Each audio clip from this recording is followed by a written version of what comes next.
इसे कहते हैं प्रेम। जहां इच्छा नहीं, इच्छा की गंध भी नहीं है, उसको कहते हैं प्रेम। हमारी बात बहुत सावधानी से सुनिएगा, चाहे मानव के प्रति हो, चाहे ठाकुर जी के प्रति हो, प्रेम यदि इच्छाओं से भरा हुआ है वो प्रेम नहीं है। कहां तक कहें, दर्शन की भी इच्छा, यह भी एक स्वार्थ है, यह भी प्रेम नहीं है। कोई इच्छा नहीं होती। मयि वम विभोर्हति भवान गदितुम नृशंसं संत्यज्य सर्व विषयांस्तव पादमूलम भक्ता भजस्व दुर्वग्रहमात्यजास्मान् देवो यथादि पुरुषो भजते मुमुक्षु। कोई इच्छा नहीं, ऐसी भक्ति, इसे कहते हैं परम धर्म। ये परम धर्म भक्ति है जहां कोई इच्छा नहीं है ठाकुर जी से।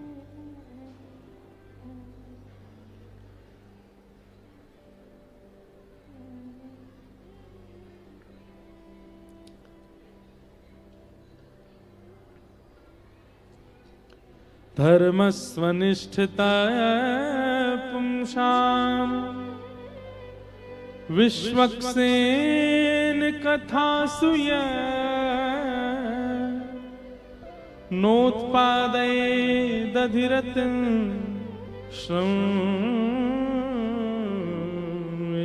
हि केवलम्। जहां ले चलोगे वहीं मैं चलूंगा, जहां ले चलोगे। ये है प्रेम का स्वरूप। जहां ले चलोगे वहीं मैं चलूंगा, जहां ले चलोगे वहीं मैं चलूंगा। हो जहां नाथ रख दोगे,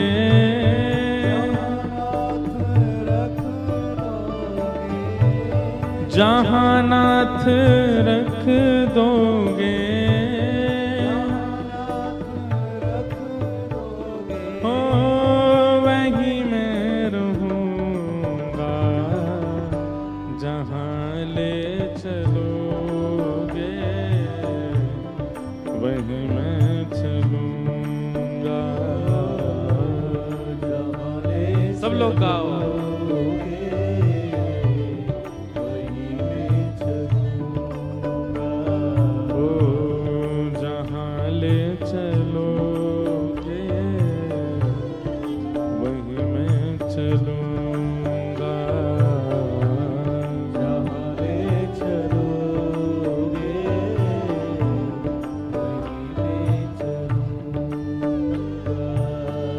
ये जीवन समर्पित चरण में तुम्हारे,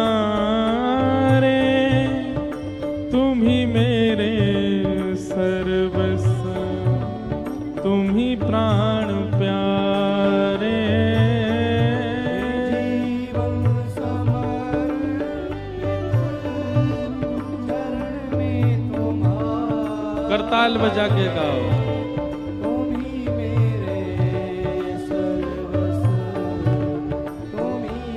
बंधुओं, ये भजन है, ये कीर्तन है, पर यदि मूल रूप से देखे जाओ तो ये क्या है? ये अहेतुकी भक्ति का लक्षण है। इसे प्रेम लक्षणा भक्ति करते हैं। ऐसा जीवन हो जाए तो समझो आप प्रेमी भक्त हो।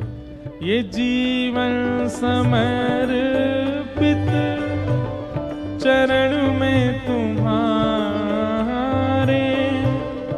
तुम ही मेरे सर्वस्व, तुम ही प्राण प्यारे। जीवन समर्पित चरण में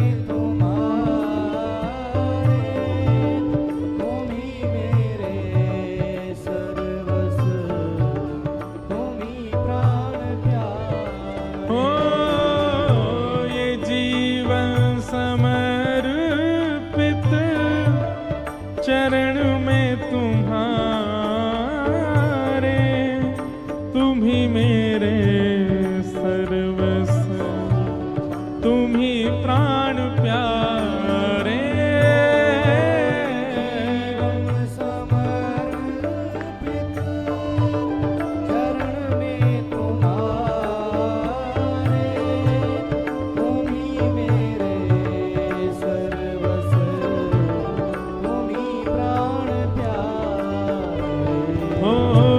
सुख दो या गम जो भी, सुख दो या गम जो भी, सुख दो या दुख जो भी, सुख दो या गम जो भी, मैं प्रेम से सहूँगा जहाँ ले चलोगे वहीं मैं चलूँगा।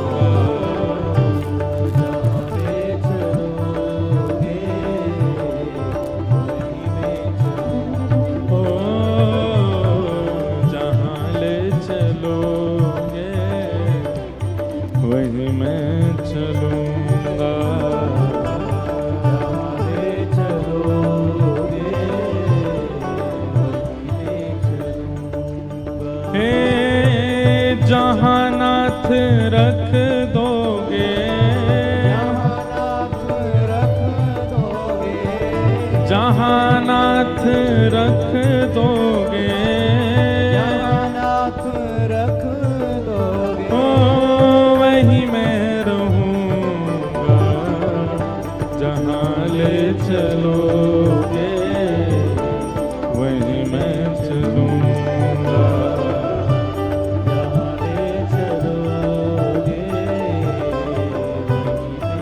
भुजा उठा के कहो राधा रमण लाल की।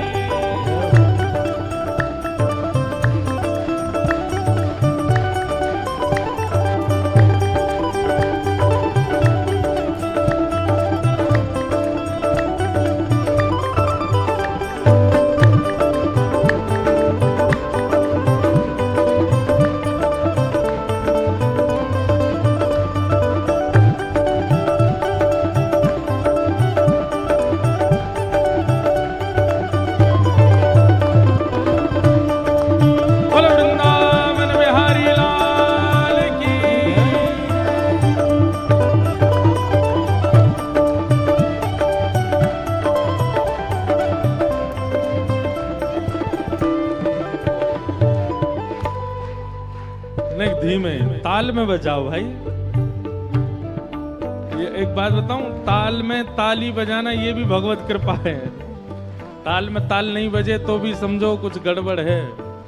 तुम्हारे ही दिन है ये रातें तुम्हारी, कृपा दृष्टि सब पर रहती तुम्हारी। तुम्हारे ही दिन है ये रातें तुम्हारी, कृपा दृष्टि सब पे रहती तुम्हारी। एक बात स्पष्ट है, संसार का कोई भी व्यक्ति ऐसा नहीं है जो ये बात कह दे कि मुझ पर ठाकुर जी की कृपा नहीं है। हर व्यक्ति के ऊपर, हर जीवात्मा के ऊपर कभी ना कभी तो उसने कृपा का अनुभव किया है कि ठाकुर जी की कृपा से ये काम हुआ। सब पर कृपा होती है। कृपा दृष्टि सब पर रहती तुम्हारी। तुम्हारे ही दिन है ये रातें तुम्हारी, कृपा दृष्टि सब पर रहती तुम्हारी। ओ गिरधर लाल मेरे, गिरधर लाल मेरे, राधा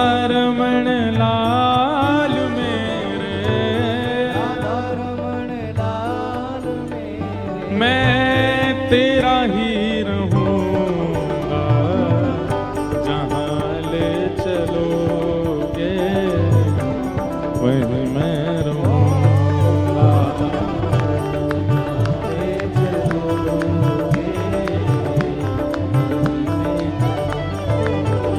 ओ जहाँ ले चलोगे वहीं मैं चलूंगा। जहाँ ले चलोगे। और सबसे विशेष बात, न कोई शिकायत नहीं कोई जी, कर लो करा लो प्रभु जो है तेरी मर्जी। कोई शिकायत नहीं,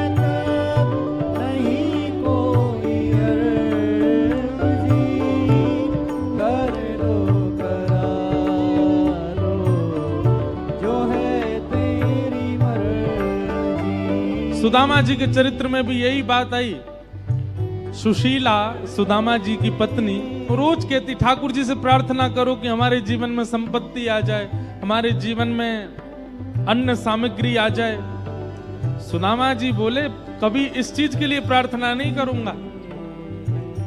उनकी पत्नी कहती, तो शिकायत ही किया करो कि जो दरिद्रता जीवन में आई है वो चली जाए। बोले, शिकायत भी नहीं करूंगा।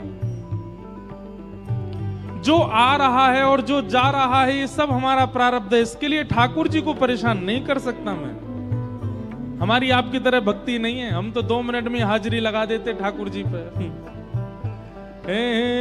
न कोई शिकायत नहीं कोई जी, कर लो करा लो जो है तेरी मर्जी। न कोई शिकायत नहीं कोई अर्जी, कर लो करा लो जो है तेरी मर्जी। ओ मुझे जो भी कहना है, मुझे जो भी कहना है, जो भी कहना है, मैं तुमसे कहूँगा। जहाँ ले चलोगे वहीं मैं चलूँगा। जहाँ ले चलोगे वहीं मैं चलूँगा। चलोगे वहीं मैं चलूंगा। जहाँ ले चलोगे वहीं मैं चलूंगा।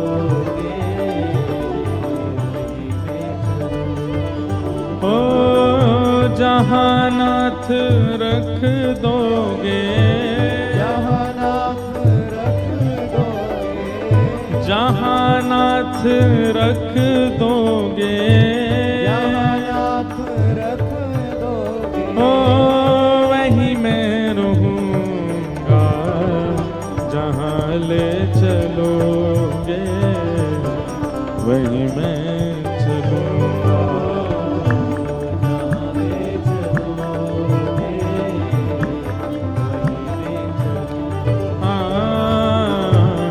जहाँ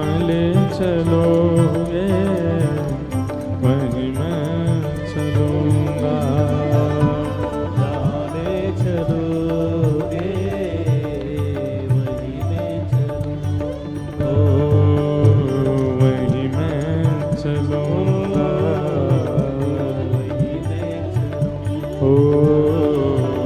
वहीं मैं चलूंगा।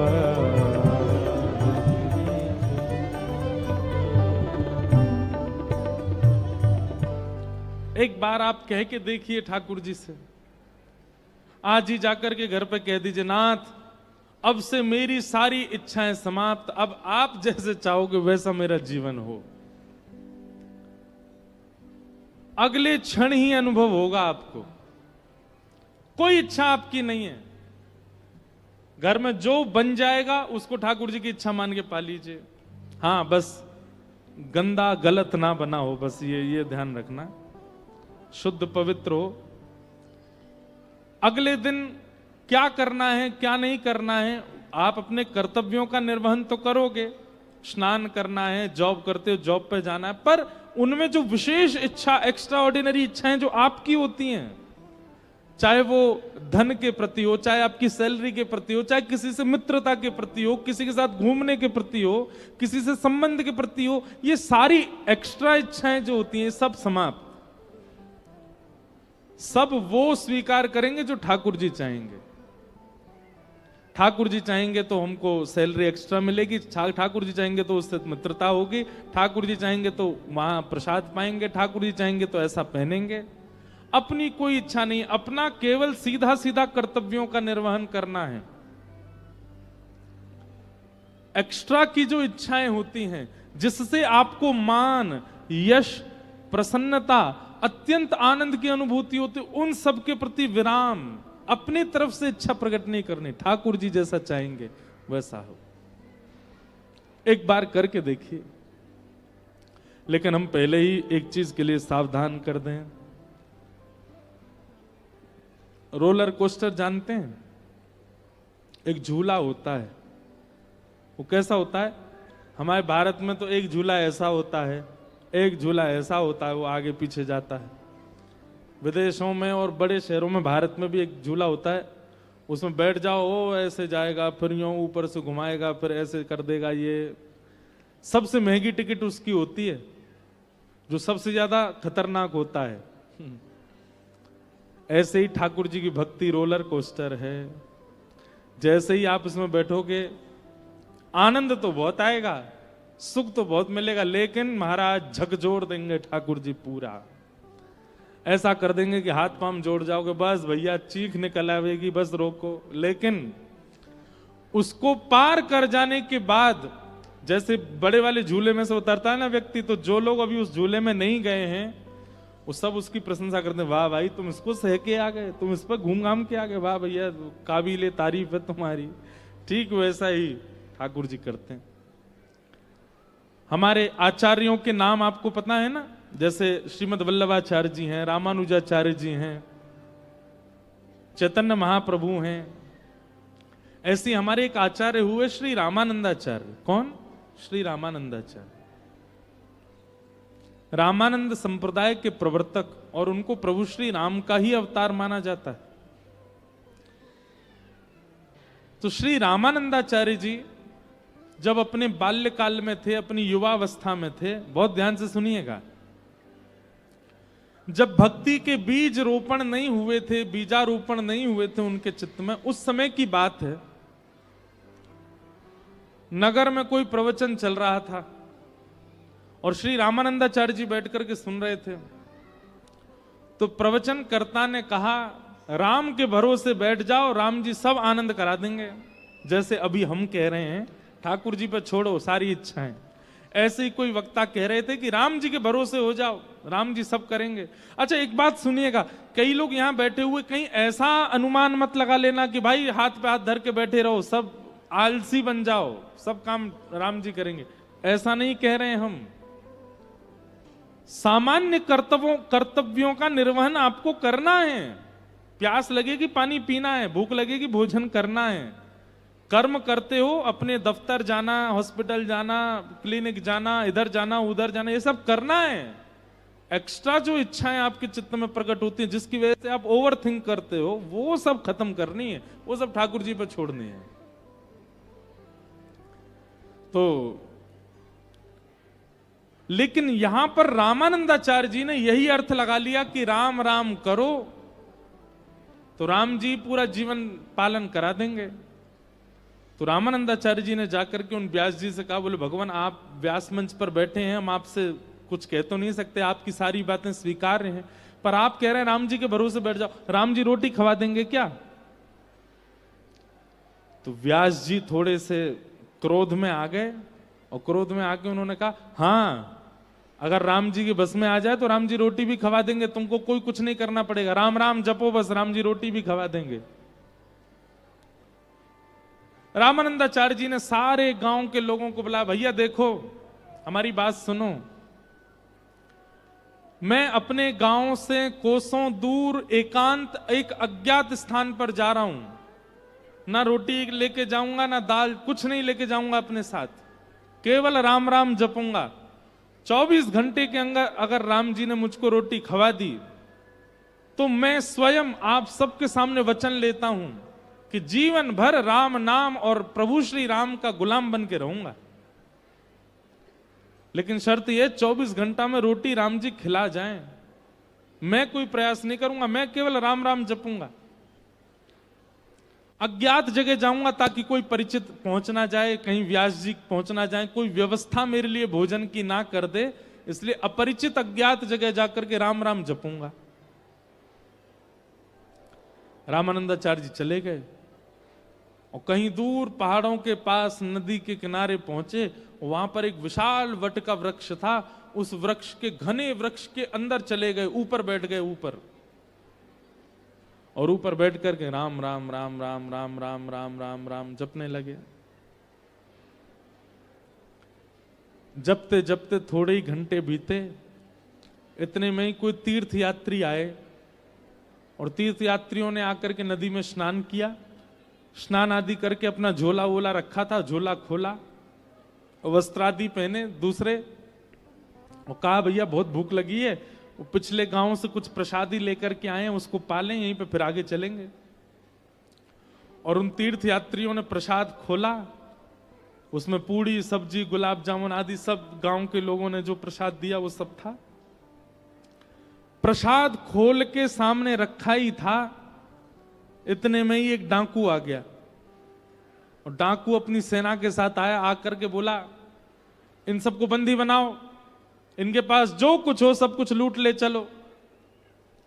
वो बेचारे खा भी नहीं पाए, हाथ ऊपर करके खड़े हो गए। उनके झोला वोला देखे तो उसमें कुछ कपड़े, कुछ दक्षिणा, कुछ ग्रंथ किताब मिली। डाकुओं ने बोला सब हरण कर लो। तभी एक सिपाही बोला, बोल महाराज 56 भोग भी है, आपकी आज्ञा हो तो पालें, बढ़िया गुलाब जामुन पूड़ी सब्जी सब दिख रही है। डाकू बोला हाँ हाँ बैठो, सब लोग उड़ाना शुरू करो। अब सब लोग जैसे ही बैठे, इतने में ही पाते ही पता नहीं क्या हुआ, वो डाकुओं का सरदार था, बोले रुको रुको रुको, 1 मिनट थोड़ा जांच कर लो कि ये प्रसाद में कहीं जहर तो नहीं है। आसपास सब टटोलने लगे, व्यवस्थित तो है ना, कहीं ऐसा तो नहीं हमको मारने के लिए किसी ने षड्यंत्र किया हो। उन लोगों की जांच करी, हट पूर्वक पूछने लगे। उन लोगों ने कहा नहीं नहीं महाराज कुछ नहीं है, पास के गांव से लाए, आप लोग प्रेम से पाओ। डाकू बोला नहीं नहीं मुझे तो कुछ गड़बड़ लगती है। उसने जैसे ही ऊपर देखा पेड़ पर, वहां रामानंदाचार्य जी बैठे राम राम कर रहे थे, राम राम राम राम, नीचे देख रहे थे। डाकू बोला मिल गया, षड्यंत्रकारी मिल गया, इसको नीचे उतार के लाओ। नीचे उतार करके लाए। रामानंदाचार्य जी ने हाथ जोड़े, राम राम राम राम राम चल रहा था उनका। बोले ये इसी की चाल है, ये किसी राजा का गुप्तचर है, इसने हमारे लिए विषैला भोजन यहां रखवा दिया ताकि हम लोग खाएं और खा करके हमारी मृत्यु हो जाए या हम बेहोश हो जाएं और ये पकड़ के हमको राजा के पास ले जाए। सब संग के बोले हाँ यही लग रहा। बोले अब एक काम करो, इसको हाथ पैर बांधो, इसका मुंह खोल के इसी को खिलाओ, जितनी सामग्री सब इसके मुंह में डालो। 2 सिपाहियों ने पांव बांध दिए, 2 ने हाथ बांध दिए। राम राम राम राम कीर्तन चल रहा था रामानंदाचार्य जी का। डाकुओं ने मुंह पकड़ा, जबरदस्ती खोला, और जबरदस्ती खोल करके ये ले गुलाब जामुन खा। जैसे ही मुख में डाला, रामानंदाचार्य जी के आंसू आ गए। बोले भैया राम नाम खिलाता नहीं है, जबरदस्ती हाथ पांव बांध के खिलाता है, ये राम नाम का प्रभाव है। महाराज रोटी सब्जी गुलाब जामुन पकौड़ी कचौड़ी रायता सब खवा दिया उनको। पेट बिल्कुल तर हो गया। अब वो प्रसाद तो था 10-5 लोगों का, अकेले रामानंदाचार्य जी बेचारे कितना पाए। खाते खाते खाते नर भर गया पूरा। तब डाकू के जो लोग थे उन्होंने कहा महाराज जी थोड़ा देख तो लीजिए, अगर ये जीवित रह जाए, इसको कुछ ना हो तो बचा हुआ हम पालेंगे। थोड़ी देर बाद देखा रामानंदाचार्य जी को कुछ नहीं हुआ, तो बाकियों ने भी पाया, हाथ पांव खोले, हे भाई जब तेने कोई षड्यंत्र नहीं किया था तो ऊपर क्यों बैठा था तू? बोले अब मैं क्या बताऊं मैं क्यों बैठा था। मैं राम नाम के ऊपर अधीन होके बैठा था कि अगर राम नाम में सामर्थ्य होगी तो मुझे बिना प्रयास के भोजन मिलेगा, और मुझे आप लोगों ने पवा दिया। उसी क्षण रामानंदाचार्य जी आए और आकर के उन्होंने पूरा जीवन राम नाम को अर्पित कर दिया। आगे चल के आप परम विद्वान हुए, परम वेदज्ञ हुए, परम ज्ञानी हुए और श्री रामानंद संप्रदाय के प्रवर्तक हुए, श्री रामानंदाचार्य जी।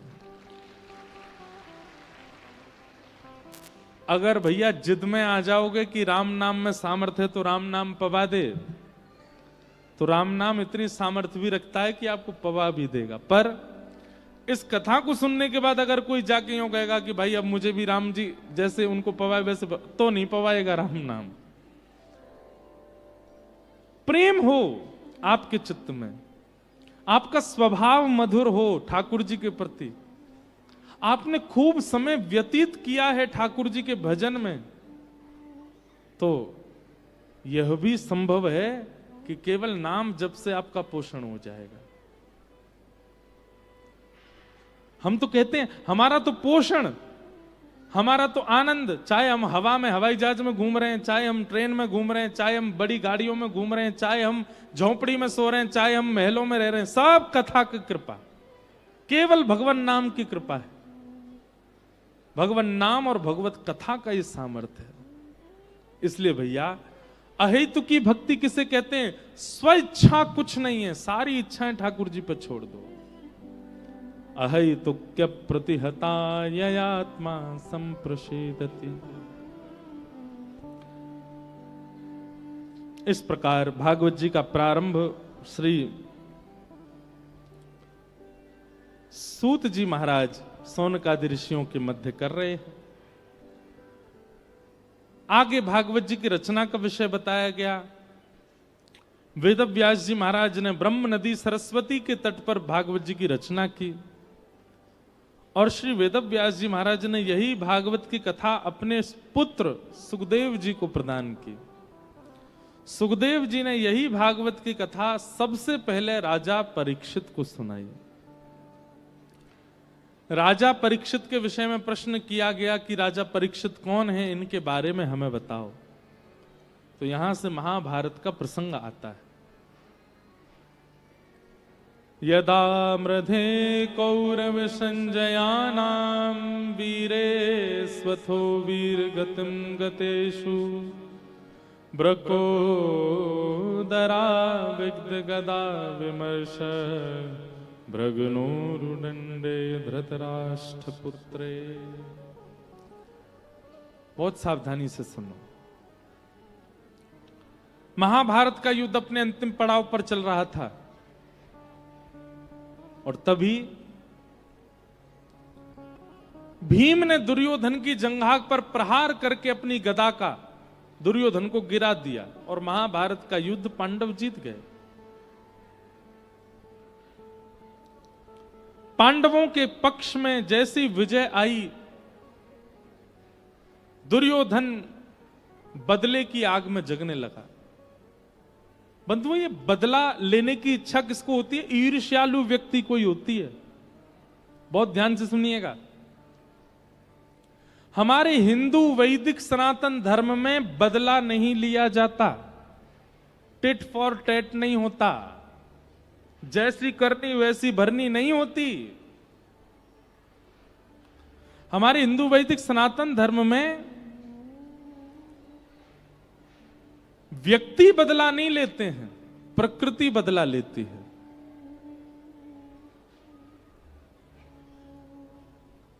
आपके साथ यदि कुछ अनुचित होता है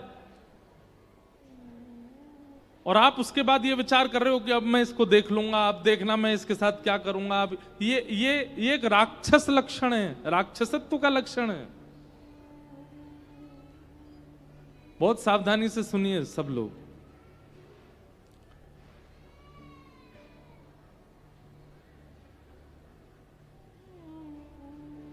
ये राक्षसत्व का लक्षण है। क्यों? कभी ये स्थिति सबके जीवन में आई है कि आप सबके साथ कुछ ऐसा हुआ और आप सबने उसी समय प्रण लिया कि अब देखना मैं क्या करता हूं। उसी समय से आप राक्षसों की तरह सोचने लग जाते हो।